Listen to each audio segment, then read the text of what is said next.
The Passion Translation, John chapter 2. Now, on the third day, there was a wedding feast in a Galilean village of Cana, and the mother of Jesus was there. Jesus and his disciples were all invited to the banquet, but with so many guests in attendance, they ran out of wine. And then when Mary realized it, she came to Jesus and asked, "They have no wine. Can't you do something about it?" Jesus replied, "My dear one, don't you understand that if I do this, it won't change anything for you, but it will change everything for me. My hour of unveiling my power has not yet come." Mary then went to the servants and told them, "Whatever Jesus tells you, make sure you do it." Now there were 6 stone water pots standing nearby. They were meant to be used for the Jewish washing rituals. Each one held about 20 gallons or more. Jesus came to the servers and said to them, "Fill the pots with water right up to the very brim." And then he said, "Now fill your pitchers and take them to the master of ceremonies." And when they poured out their pitcher for the master of ceremonies to sample, the water became wine. When he tasted the water that became wine, the master of ceremonies was impressed, although he didn't know where the wine had come from, but the servers knew. He called the bridegroom over and said to him, "Every host serves his best wine first until everyone has had a cup or two, and then he serves a wine of poor quality.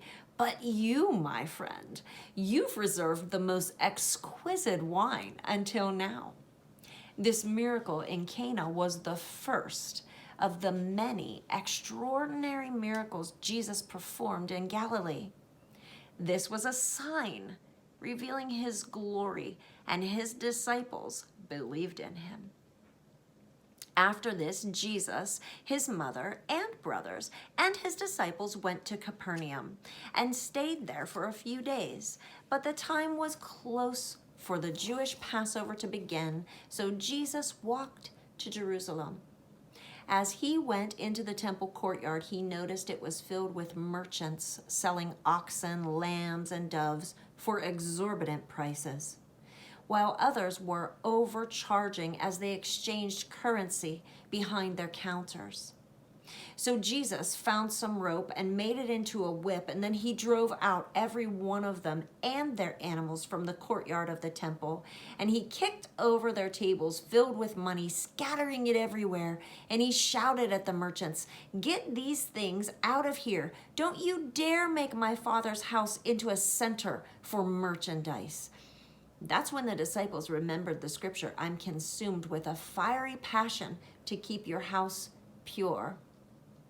But the Jewish religious leaders challenged Jesus. "What authorization do you have to do this sort of thing? If God gave you this kind of authority, what supernatural sign will you show us to prove it?"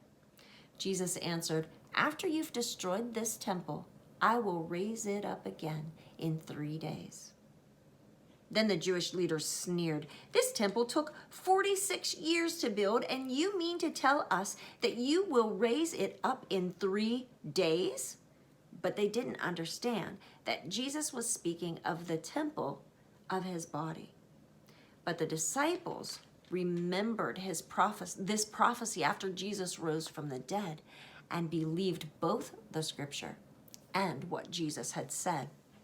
While Jesus was at the Passover feast, the number of his followers began to grow, and many gave their allegiance to him because of all the miraculous signs they had seen him doing.